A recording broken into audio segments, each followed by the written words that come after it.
Professor Dr. Gilvan Oliveira is an associate professor at the Federal University of Santa Catarina and head of the UNESCO Chair in Language Policies for Multilingualism, based at UFSC, which involves 31 universities in 16 countries.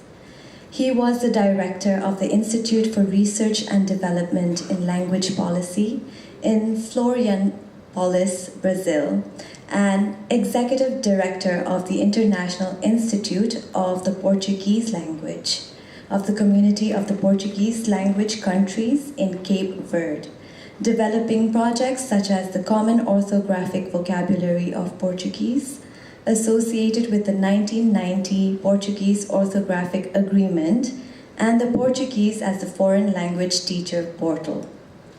His publications focus on language policies, particularly multilingualism and minority languages, and the social history of languages. Please give a warm welcome to Dr. Gilvan Oliveira to address his keynote speech.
Ladies and gentlemen, it's a pleasure and an honor to be in Nagaland for the first time. I would like to congratulate the organizers of this event, especially in the person of Somi Roy and Mrs. Younger.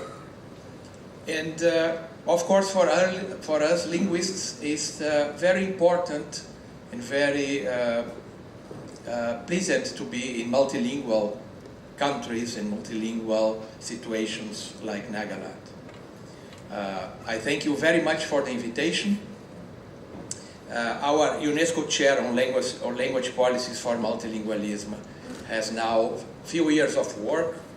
As said, 31 universities in 17 countries, working in 11 different languages. That's much if we think that only 70 languages are used in the world for higher education. Less than 1% of the languages are used for higher education. So this hierarchical situation of languages is always in our focus of research. Our chair connected multilingualism in languages with questions that are important for the societies today. I mentioned internationalization, intercultural mediation, translation and accessibility, language education, economic and linguistic rights, information and communication technologies, borders, migrations, diasporas, and of course multilingual literatures, topic that we would like to develop today. My university is in South Brazil. We live on an island in South Atlantic. It's a university with 43,000 students that produces 600 PhD theses a year. Not all in multilingualism as we would desire, but of course it's a contribution for science. I would like to begin with a word, the word Kelkai. Kelkai is a word of the Quechua language. The Quechua language was and is a very important language spoken by around 6 million people in Peru, Bolivia. It was the main language of the Inca Empire before the arrival of Spaniards. And this word it's said to have been to draw or to make signs. The conquistadores recognized the meaning and changed the meaning and began to use the word for writing in alphabetic sense. If we jump from Peru to Mexico, much more to the north, we find this kind of book. This book has 39 pages. It is 11 meters long, and it describes divinatory rituals that mobilize hundreds of people at once. So, a small book, but a very important orality background that distribute roles, dances, singing, and other cultural activities, and organize all these groups that are participating in the rituals. From drawing to writing, the verbal story only serves as a metaphor for deeper changes. Just as an old meaning was obscured by a new meaning, Indian, it means indigenous oral culture, was also obscured by the use of European writings. Their diverse expression and memory techniques are now banished from public consciousness. The situation of those who cannot write is now generally understood as one of analphabetismo or illiteracy. So millions of people are illiterate because of the technology of writing and because of the techniques of colonialism on the other side. That's why we brought the words of our friend and colleague Lucila Otavalo, writer from Ecuador, poet in Quechua and Spanish, that mention how oral literature has a secondary place, a secondary role in dominant culture. Although the abundant creative and sensitive imagination that has allowed the physical and cultural survival of these collectivities for so many centuries and today. We discussed some of these topics in Manipur in the first version, the first edition of this conference, and the words from Lucila Otavalo were there. She mentioned, of course, the colonial destruction of civilizations like the Inca and Aztecas. Each of them could have become what India represents today in terms of self-understanding and self-management of its cultural and literary values. They cannot, because the indigenous population of Mexico or Peru continues to be in a position where they don't have these possibilities. Centuries of silence and colonial appropriation of knowledge produced in the context of the Latin American continent produced invisibility and appropriation of this knowledge produced in indigenous languages. But we could ask, in contrast to the field of writing, where do you see orality? What is the place of orality and oral knowledge for the disciplines in our society that take care of these questions? Let's take three possibilities: folklore, anthropology, and intangible cultural heritage. Folklore. Folklore, as you know, is an expression of the 19th century romantic nationalism. What was the importance of folklore? Popular culture was a window into the past of a people, contrasting always with erudite culture, with the true artists of the dominant cultures. The idea of documenting cultural practice before it disappeared embedded the idea of the inevitability of its disappearance as an archaism. So folklore was interested in documenting the past, in finding in the past the connections of a people to their roots, to the nobilization of the history of a people through the popular roots of culture. Anthropology was born as a colonial management technique, restricted to the colony. There was no anthropology in the metropolis. So it had a complementary distribution to folklore. Folklore was applied to the popular classes of the colonial powers, and anthropology was applied in the colonies. It aims at a scientific description of human cultures as a whole and invested heavily in more formalizable relationships characteristic of sciences, such as kinship relationships, for example. Theoretical interests are very strong. That's why we can speak from functional anthropology, we can speak from structuralist anthropology, even a Marxist anthropology in some cases. And what about intangible cultural heritage? ICH aims to change the effective place of cultural products and producers. ICH, intangible cultural heritage, is not interested in the past, it's interested in the future. It's not interested in describing only culture. It's interested in changing the place of culture and bringing diverse kinds of equality to the discussion of culture. So, of course, I'm not making fully justice to folklore and anthropology. I'm making a simplification, just to contrast what is the interest for the past, what is interest for the present, and what is interest for the future. Of course, folklore and anthropology are two dialogue partners of ICH, the first dialogue partners that I would like to mention. Let's see what are the other partners of this area we are calling intangible cultural heritage. One second characteristic of ICH is its dynamicity. It's dynamic, constantly changing, contrasting with a more perennial and static character of material cultural heritage.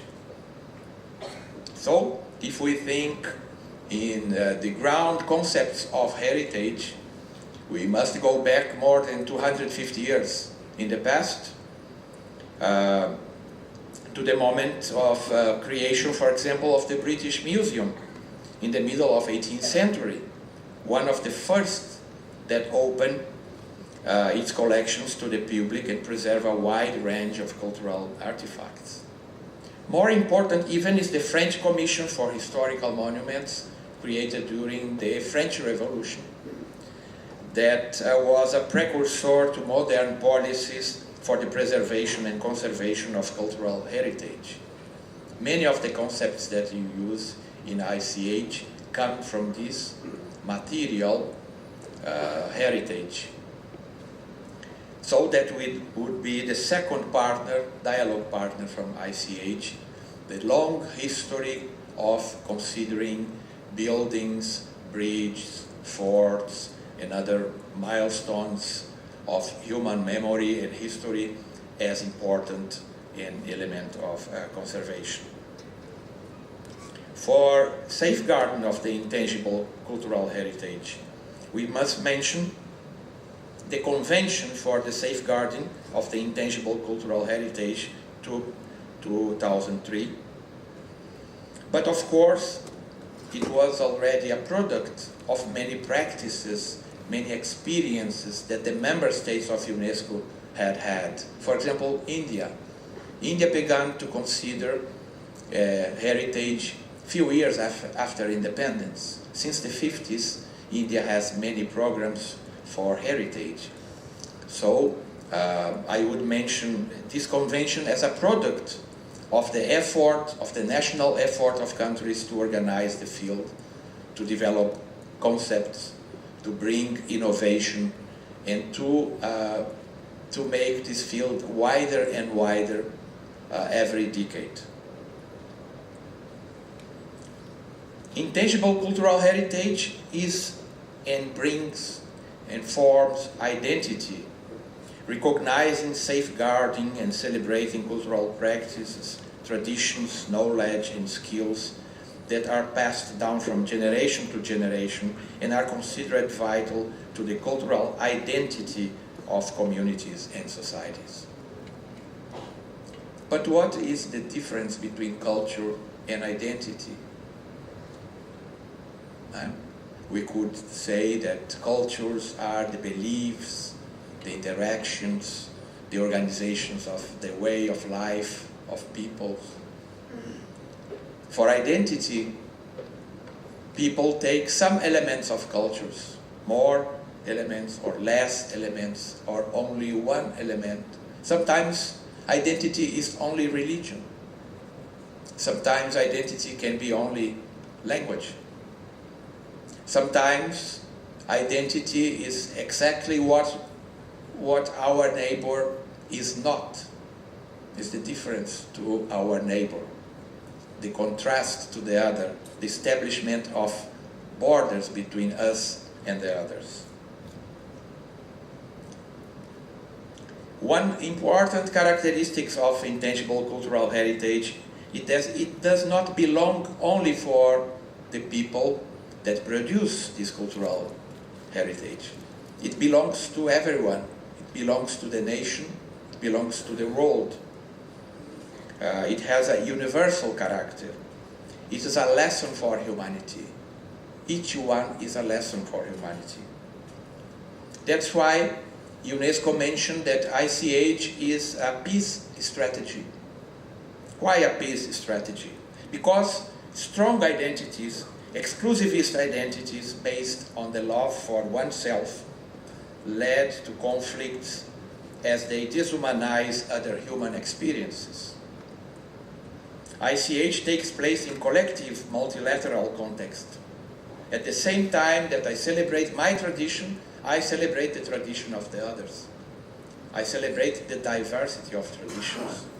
We cannot consider ICH alone, but always in the context of multilateral relations and relations with the others. That's why international cooperation is the field where ICH realizes its full potentialities. ICH needs a methodology, how to register, how to identify, safeguard, and use ICH in education and awareness. So, identification and registration produce many scientific approaches how to register these goods, these items, these products, with ethnographic studies, interviews and surveys, with specific guidelines.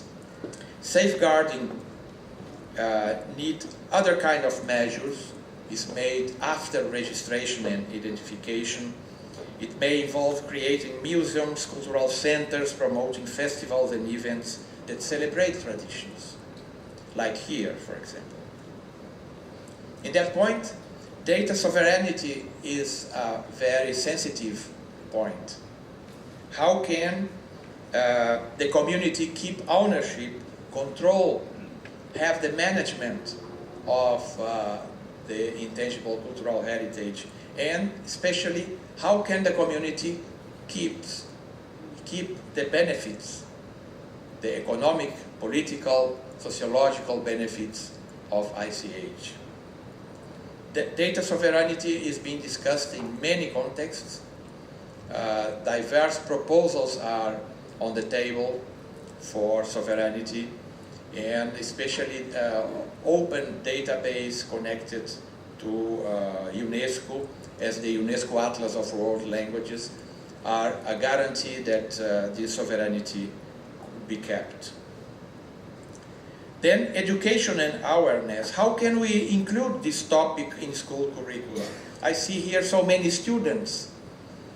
Do we have in your faculty, in your courses, discussions and uses of intangible cultural heritage? Could we have this approach in education?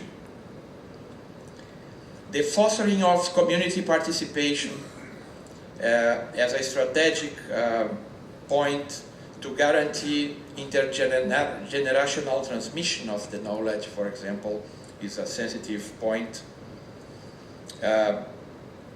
Considering 2 points of view, 2 strategies for recognizing ICH. On one side, the monumentalization of masterpieces, considering that some products are really heritage, but not all of them. And on the other side, the valorization of the process of production, the valorization of artists, the permanent stimulus to the production, the building of audiences, and the circulation of goods on a permanent basis.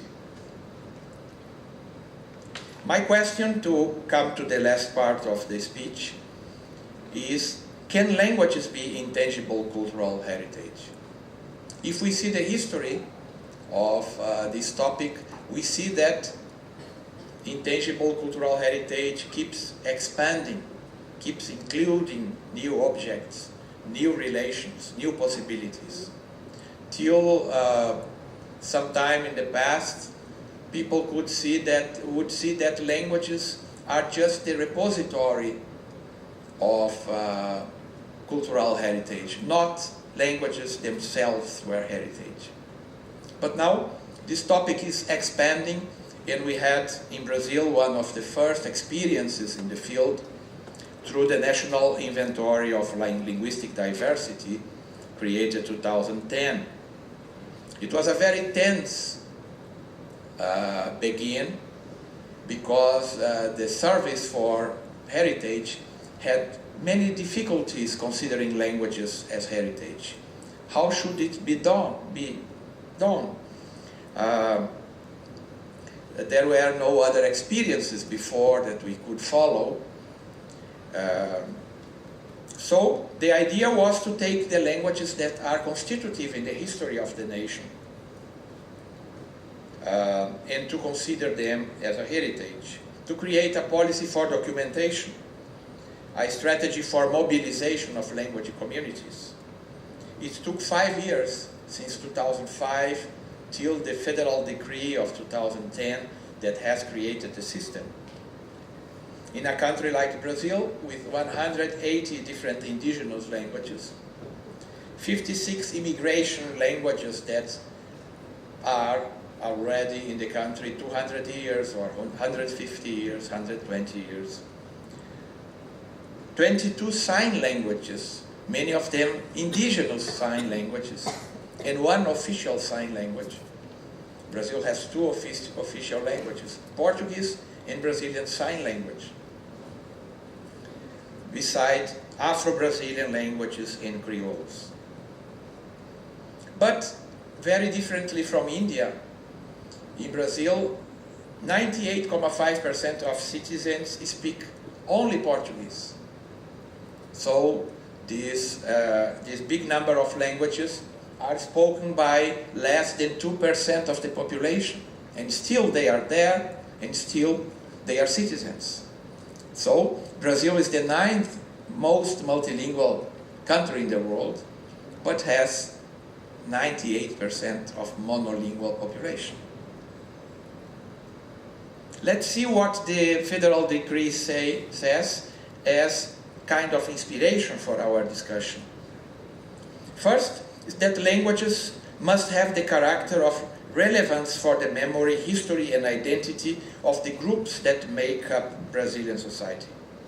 So, the decree recognized that there are groups in the society. In that case, linguistic communities are there. Second, it understands the national inventory as an instrument of identification, documentation, recognition, and valorization of languages, referred to identities and memories of different groups. In that case, when we see the guidelines for recognizing languages in the National Inventory of Linguistic Diversity, it's not very far from what UNESCO has developed after for the UNESCO World Atlas of Languages. In this case, we have similar questions, similar demands. Where is the language spoken? Who are the people that speak the language? Which is the territory where the language is spoken? Which are the productions in literature, in music, in other cultural aspects in that language? How the language is present on internet and digital world? So, these questions lead to concrete establishment of the universe of these languages. The UNESCO World Atlas of Languages that was developed after 2017. Now many countries are working in the introduction of its data. I am the focal point for the introduction of Brazilian data in the Atlas.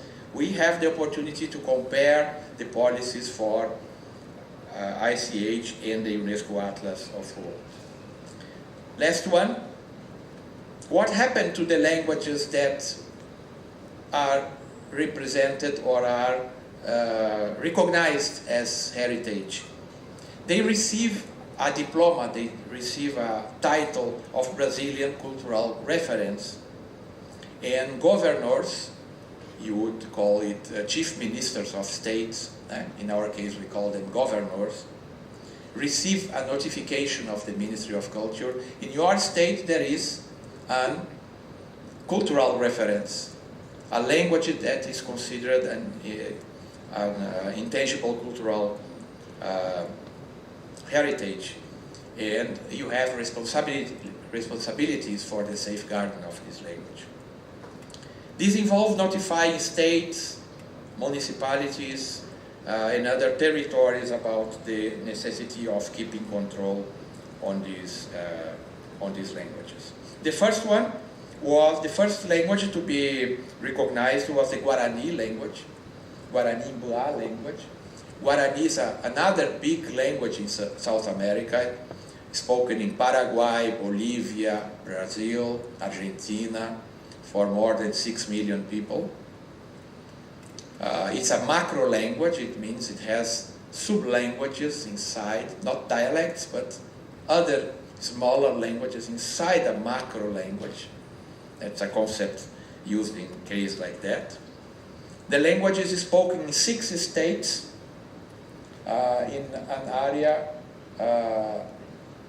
of 800,000 square kilometers in South Brazil by only 11,000 people. But it was the first pilot study that conducted to the establishment of the guidelines that made possible after the recognition of other languages. Till now, we have 19 recognized languages. The work time for making the inventory of each one is 1.5 years, around 1.5 years. Every year the government establishes some fundings for recognizing new languages. Decentralized teams work in these different languages and bring the possibility of collecting the data and establishing the report. One of the main difficulties for including languages as ICH is that heritage is always selective. Not everything is heritage. Only few things are heritage. But how can we say that only some few languages can be heritage and the others not? So, languages break the structure of thinking from ICH. languages bring an innovation, conceptual innovation for ICH, because all languages are important for their communities. All languages are fundamental for the production of culture. So we cannot let any language outside. That was the main conceptual problem for the service that worked with ICH.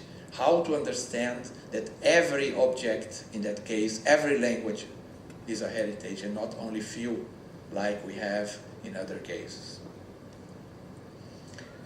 So, because it maintains, ICH keeps expanding, new concepts, new breaks and new structures of thinking are coming to the center of discussion.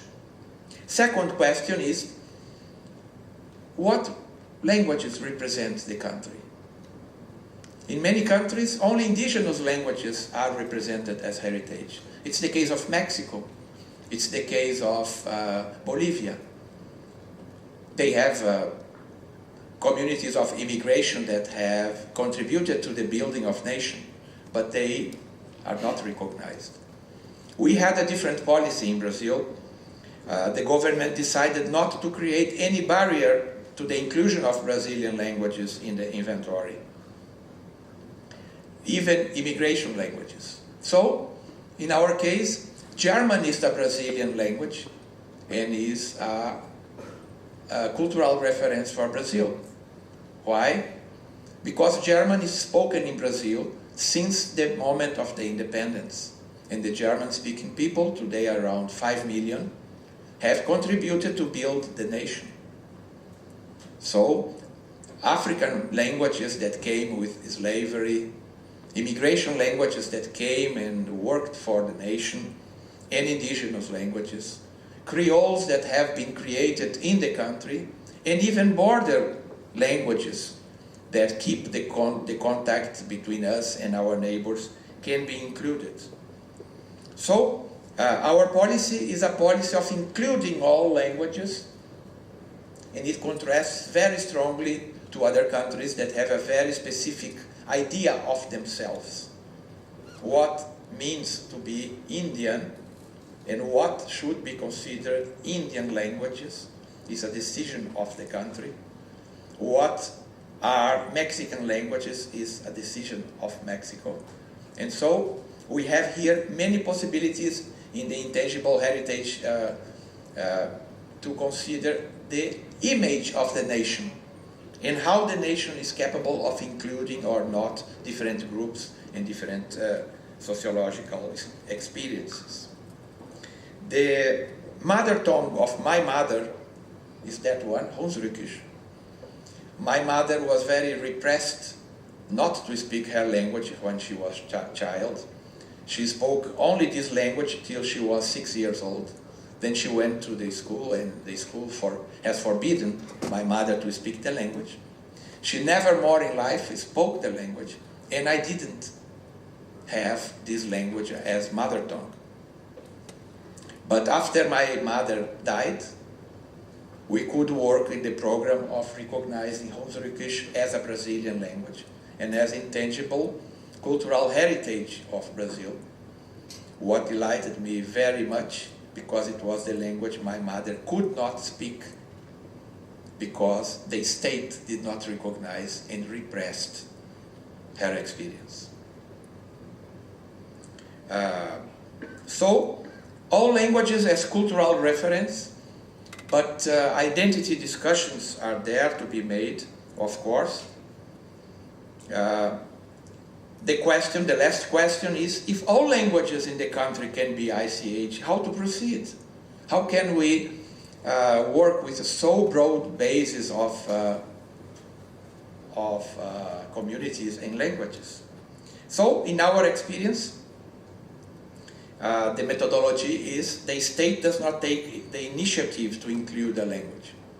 The state does not include any language. The state waits that the community mobilize and through letters of agreement, letters of support, initiate the proceedings. So what happens? community mobilization is necessary. And what our experience shows is that when one community begins, other communities want to begin as well. It's a kind of gamification of intangible cultural heritage. More and more communities desire to be recognized and mobilized and create channels of dialogue with the government and possibilities of financing the effort so that all languages can be included. Nagaland is a very multilingual state in a very multilingual region inside a very multilingual country. So a wonderful laboratory of possibilities for multilingualism. And I hope that ICH can help you, as it helped us, to develop new approaches for the languages, for making the repositories of languages sensitive to diverse demands related to culture and identity, and related to the discussion of heritage in general, related to other aspects of these policies in the countries. So I thank you very much for the attention, and I hope we can have many important discussions in this festival, that we can praise the artists and promote more and more the visibility and centrality of their work. Thank you very much.